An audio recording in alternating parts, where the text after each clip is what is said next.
დავიწყოთ საუბარი თქვენი კოალიციაში შემავალი დროას ანგარიშების და მისი ლიდერის ელენე ხოშტარიას ანგარიშების დაყადაღებით. პრინციპში ეს მათ განწყობაზე, მათ სამოქმედო გეგმაზე, როგორც ჩვენ ნახეთ და როგორც მოვისმინეთ მათი განცხადებები, გავლენას არ მოახდენს. გარდა იმისა, რომ ელენე ხოშტარია, როგორც თვითონ თქვა, წინასწარაც იყო მომზადებული და მისი ანგარიშებიდან ძალიან მცირე თანხა, სულ რაღაც 17 ლარი ჩამოიჭრა ამ ყადაღის შედეგად. მიზეზი ამ ყადაღის დადების არის უცნაური, ეს არის საჩივრის ბაჟის გადაუხდელობა, რომელიც პარტიას როგორც ირკვევა, რამდენიმე წლის წინ ჰქონდა გასაჩივრებული, თუმცა ბაჟი არ გადაიხადა და ამის გამო დაუყადაღეს. თვითონ ელენე ხოშტარიას ძალიან ბევრი ჯარიმა აქვს დაწესებული, თუმცა ის ამ ჯარიმებს არ იხდის, რადგან მიიჩნევს არალეგიტიმურად ქართული ოცნების ხელისუფლების თუ მისი სტრუქტურების მხრიდან დაწესებულ ჯარიმებს.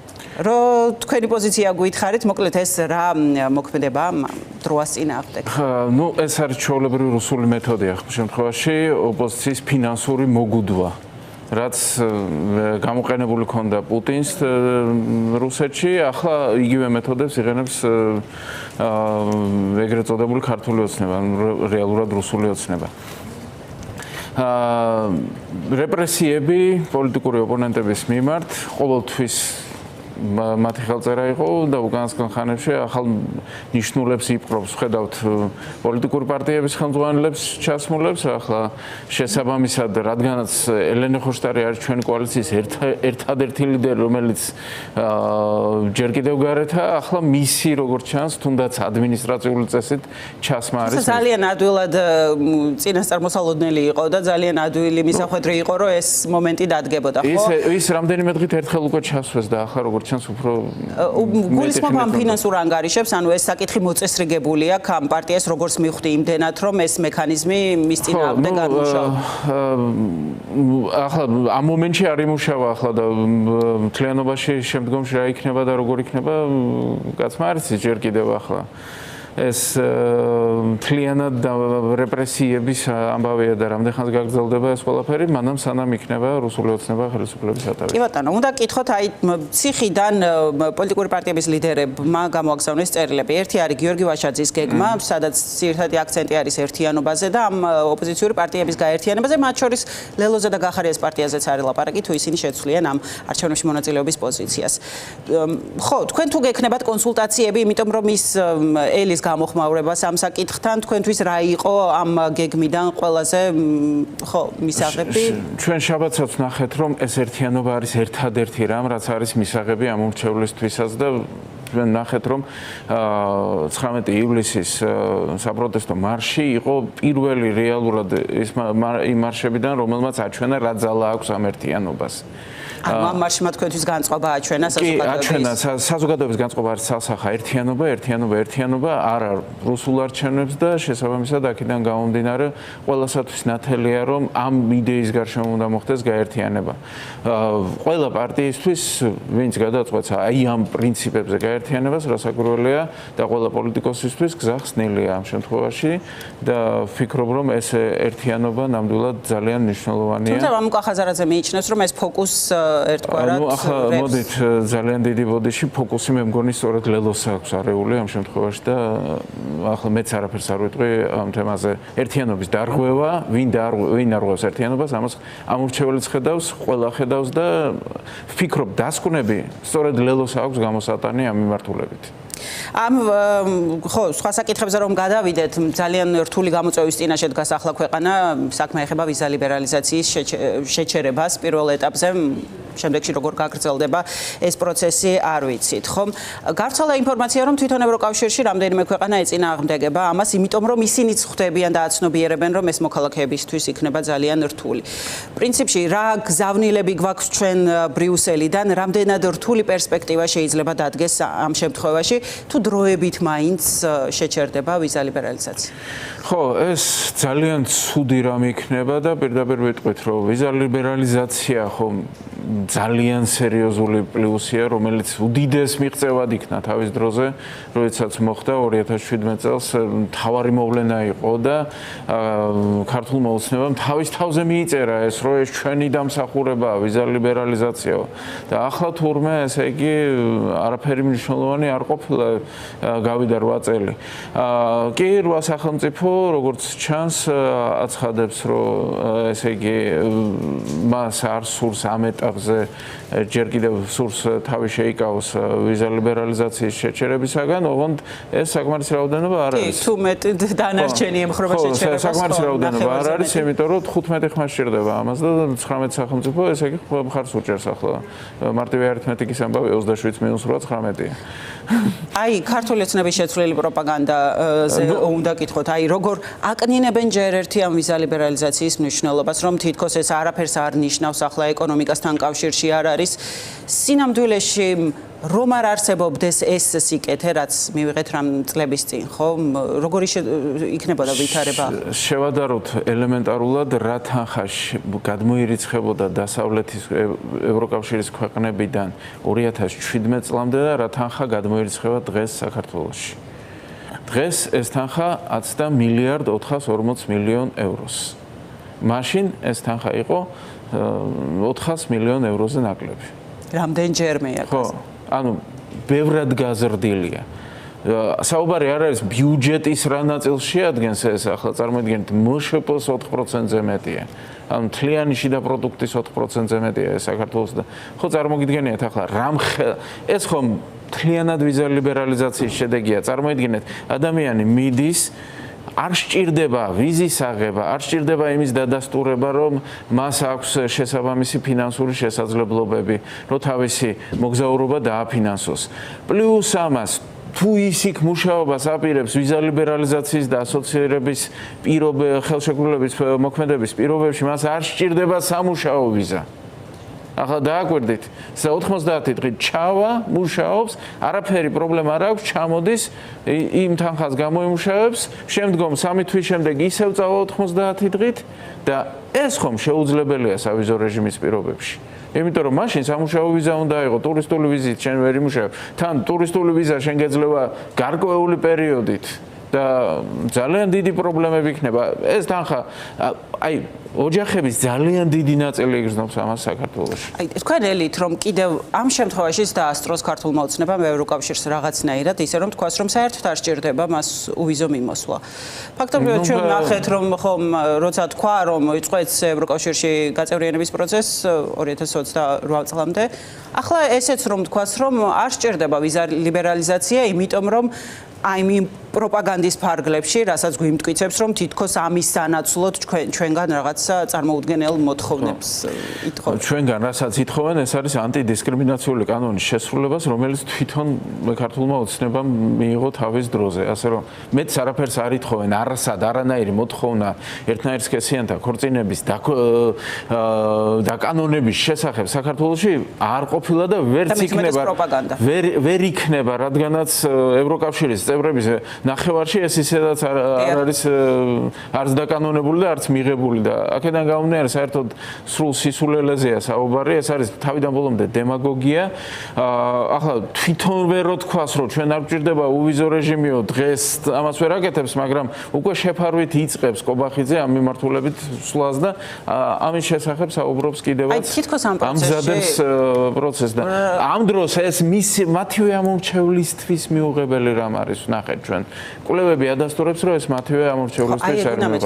ხვდებიან თქვენი აზრით, რომ ეს ძალიან უარყოფით განწყობებს იწვევს მოქალაქეებში, მათ შორის მათ ამორჩევლებს. ხო და ამიტომაც გადაწყვიტეს, რომ ესე იგი დაუპირისპირონ იმას, რომ ევროპა გვაცისფრებს მორჩა და გათავდა, ну აბსოლუტური სისულელე და აბსურდია. ახლა ეს აი დაპირისპირებაც კი ძნელია რამე ამ არგუმენტისათვის, იმდენად სისულელეზე გვაქვს საუბარი. ну არ არსებობს და მორჩა, შავზე ამბობენ თეთრიები. აი ამ პროცესში როცა ასეთი მწვავე პროპაგანდით უპირისპირდებიან ევროკავშირს. ახლა მაინც დაიწყეს იმის მტკიცება, რომ პრორუსებს ეძახიან მათ და რეალურად ისინი არ არიან პრორუსები. აი ეს რა რიტორიკაში ჩდება. ეს ძალიან მნიშვნელოვანი მომენტია, იმიტომ რომ როგორც ჩანს ქართულ ოცნებაში დაიწყეს იმის გააზრება, რომ რუსეთი აგებს.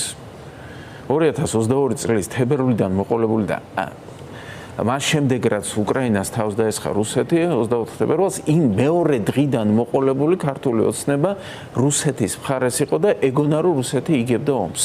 დიახ. როგორც ჩანს მათ დღეს დაიწყეს იმის გააზრება რომ რუსეთი ომს აგებს და ამიტომ ახლა უკვე ცდილობენ იმის თქმას, რომ ჩვენ პრორუსები არ ვარ და როგორ არ არიან პრორუსები, როდესაც გადავხედოთ რა აკეთეს 2022 წლის და თებერვლიდან მოყოლებული დაწყებული, ესე იგი, რუსული კანონის რამდენიმეჯერ მიღებით, დამთავრებული რეპრესიებით, პოლიტპატიმრებით და ხედავთ, რომ ესე იგი, რამდენი 60-ზე მეტი პოლიტპატიმარი გვყავს, ხო? და სასამართლო პროცესებს ერთხელ რო დაესწრება ადამიანი იქ, ალბათ შოკი ექნება ისეთ რაღაცებს აღმოაჩენს, რომ რაზე ასამართლებენ. პირველი კითხვა გაჩნდება, რომ ეს ხალხი საერთოდ როგორ შეიძლება იჯდეს სასამართლო პროცესზე ბრალდებული სახით, იმიტომ რომ არაფერი აბსოლუტურად არ გააჩნია პროკურატურას და მიუხედავად ამისა, პროკურორის განცხადებებს სასამართლო სანოტარო ბიუროსავით ამოწმებს. უნდა კითხოთ, მათი მონიტორინგის საშუალებას არ აძლევს ქართული ოცნება EUTHODIR-ის ორგანიზაციას, ხო? გარდა იმისა, რომ არჩევნებზე არ მოიწვია და თქვა, რომ არ ჩათვალა საჭიროდ, მაშინ ასეთი კონტექსტი იყო, რომ თითქოს არ შეაწუხეს ადგილობრივ თვითმმართველობის არჩევნებზე მოსაწვევად. ახლა ამტკიცებს, რომ საერთოდ არ არსებობს საჭიროება, რომ EUTHODIR-ი დააკვირდეს. რატომ იშორებს ამ პროცესებიდან საერთაშორისო ორგანიზაციებს? ხო, მართ საერთაშორისო ორგანიზაციებზე ხო არ არის სასამართლო პროცესის გადაღება აიგრძალა დერეფნებში და ეზოშიც კი და დღესაც კონფლიქტი იყო ამასთან დაკავშირებით და დღესაც უკვე ზურავარდიაშვილს წაართვეს ტელეფონი, სადეს წაშლა ტელეფონიდან მისი ნებართვის გარეშე იმ ორწამიანი ფაილის და ართმევდნენ პირადობას და ერთი ამბავი იყო და ზურავარდიაშვილი ვისაც უნახავს, ყველა მიხვდება, რომ რა პროცესთან იყო საქმე და საერთოდ როგორ შეიძლება ასეთ ადამიანს ასე მოექცე, როგორც მას მოექცნენ სასამართლოში დღეს. და აქ უცხოელების ჩარევა მით უმეტეს ახლა წარმოიდგინეთ მთელი ეს ინფორმაცია რომ გადის იმის შესახებ თუ რა ხდება სასამართლოებზე, ეს მათთვის მიუღებელია, ამიტომაც EUTHODIR-ი არც არჩევნებზე არ მოიწვიეს, იმიტომ რომ არჩევნებს როგორ ატარებენ, ხედავთ, ანუ EUTHODIR-მაც კი რომელიც მათ 2020 წლის არჩევნები არ შეაფასა მკაცრად, მიუხედავად არსებული დარღვევებისა, 2024 წელს უკვე თვალები ვერ დახუჭა ამაზე. ჩვენ გვახსოვს 2020 წელს EUTHODIR-ის მისიის პრესკონფერენცია დაიწყო დიდი მადლობით იმ გაწეული სტუმართმოყვარეობისთვის, რომელიც საქართველოში მათ მიმართ გამოიჩინეს და ახლა იმათაც კი ვერ დამარლეს 2024-ში ისეთ რაღაცები აკეთა ოცნებამ. აი ამ ვითარებაში ახლა თუ არის თუნდაც იმის ფონზე, რომ ეს 8 პარტია, ოპოზიციური პარტია ახლა იწყებს ხომ მუნიციპალიტეტებში გასვლას, რომ სოფლებში დააორგანიზოს ეს მოძრაობის წევრები, რომლებიც წინააღმდეგობას გაუწევენ ამ ადგილობრივ არჩევნებს. რამდენად არის შექმნილი უკვე ხელსაყრელი პირობები იმისთვის, რომ უფრო სწორად რომ შეძლონ უფრო ადვილად ამ პარტიებმა, რომ საერთაშორისო ზეწოლა გაიზარდოს ქართულმა ოცნებამ. რამდენად ხო მეტი შესაძლებლობა არსებობს ახლა ამისთვის? დღეს ბევრად მეტია შესაძლებლობა, ვიდრე ვთქვათ 1 წლის წინ იყო. ყველაფერს თავი დავანებოთ, ევროპარლამენტის განცხადება არსებობს, რომელმაც პირდაპირ თქვა, რომ ის არ აღიარებს ქართულ ოცნებას ლეგიტიმურ ხელისუფლებას. ასეთი რამ არასდროს არ ყოფილა. და ეს მოიტანა ზუსტად აი ამ სისტემატურმა პროცესმა, იმ პროტესტმა, რომელსაც გამოთქვამს მოსახლეობა, არ თანამშრომლობის პოლიტიკამ და ეს სწორედ აი ეს გეგმაზომიერად, თანდათანობით მიგვიყვანს ჩვენ ახალ არჩევნებამდე, პოლიტპატიმრების განთავისუფლებამდე. ახალ თავისუფალ სამართლიან არჩევნებამდე, თორე საუბარია რასაკვირველია საპარლამენტო არჩევნებზე, ახლა დანარჩენი არჩევნები საერთოდ. ამ გეგმის დეტალები ხომ არ გახდა ცნობილი, თავშოთ როგორ გაიშლებით მუნიციპალიტეტებში იქნებიან ეს სხვადასხვა პარტიის წარმომადგენლები, თუ როგორ ნახავს ამას საზოგადოებას უახლოეს ხანებში, აქ შერეული ტაქტიკა იქნება, არ იქნება ისე რომ აი წინ ყველაფერი დაწერილი, შეიძლება არც იყოს ყველაფერი, თუმცა რაღაცები კონსულტაციები მიდის ამაზე, ხო? მიმდინარეობს კი ამაზე კონსულტაციები, იმიტომ რომ სწორედ ეს ერთობის ჩვენება მოქმედებს ყველაზე კარგად ხალხს. სალომე ზურაბიშვილი თუ არის ჩართული ამ კონსულტაციებში? სალომე ზურაბიშვილთან კონსულტაციები მიდიოდა ამ თემაზე, დანარჩენთან დაკავშირებით ახლა თვითონ ასე ვთქვათ, იტყვის ალბათ ეს კითხვა მასთანაა და მალე დაიწყება ეს პროცესი, ეს ანუ ზაფხული იქნება ამისთვის გამოყენებული. რასაკვირველია, ზაფხული იქნება გამოყენებული, თუმცა აგვისტო პირდაპირ ვიტყვი რომ რეგიონებში ცოტა რთული დროა კამპანიის საწარმოებლად, რადგან ძალიან ბევრი სეზონურ სამუშაოებზე გასულია საქართველოსდან.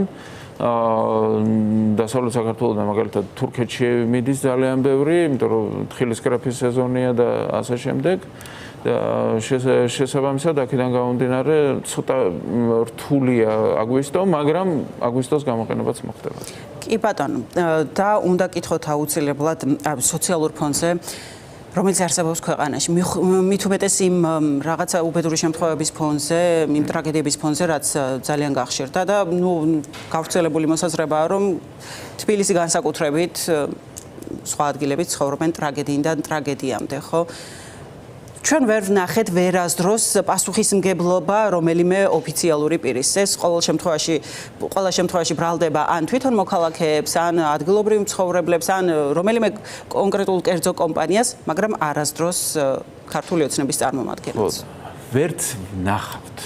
იმიტომ რომ ქართული ოცნება ყოველთვის პასუხისმგებლობის თავიდან არიდებას და სხვაზე გადაბრალებას ითხოვდა. აი ამიტომაც უნდა იყოს საქართველოს ევროკავშირის წევრი, რომ აი ეს პასუხისმგებლობა არსებობდეს. აი ვერ წარმომიდგენია ევროკავშირის წევრ სახელმწიფოში, რომ ქალაქის მერი დარჩეს ხელისუფლებაში, მას შემდეგ რაც ამდენი ტრაგედია მოხდება, პირველივე ტრაგედიის შემდგომ მას მოუწევს პასუხის გაცემა. ვიღაცა აუცილებლად დაისჯება. შეიძლება თვითონ მერი არ იყოს, მაგრამ ამდენი ტრაგედიის შემდეგ უკვე მერიც ვერ დარჩებოდა.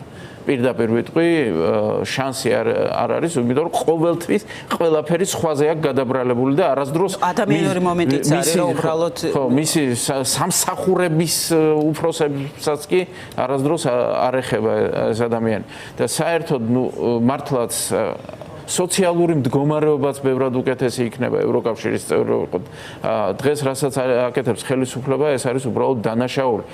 ყველა კუთხით იქნება ეს სოციალური საკითხი, იქნება ეს ტერიტორიული მთლიანობის აღდგენის საკითხი, ყველაზე უკეთესი, აი ყველაზე მარტივი გზა ტერიტორიული მთლიანობის აღდგენისთვის გადის სწორედ ევროკავშირის წევრობაზე. ევროკავშირის წევრი რო იქნება თვითონ, ასე ვთქვათ, ბევრად უფრო მარტივი იქნება მოლაპარაკება. იგივე ვიზა ლიბერალიზაცია რო ავიღოთ, აფხაზებმა დაიწყეს მაშინ ქართული პასპორტების აღება. რატომ? იმიტომ რომ ევროპაში უნდათ წასვლა და რუსული პასპორტებით ამას ვერ ახერხებ. კი ბატონო, დიდი მადლობა.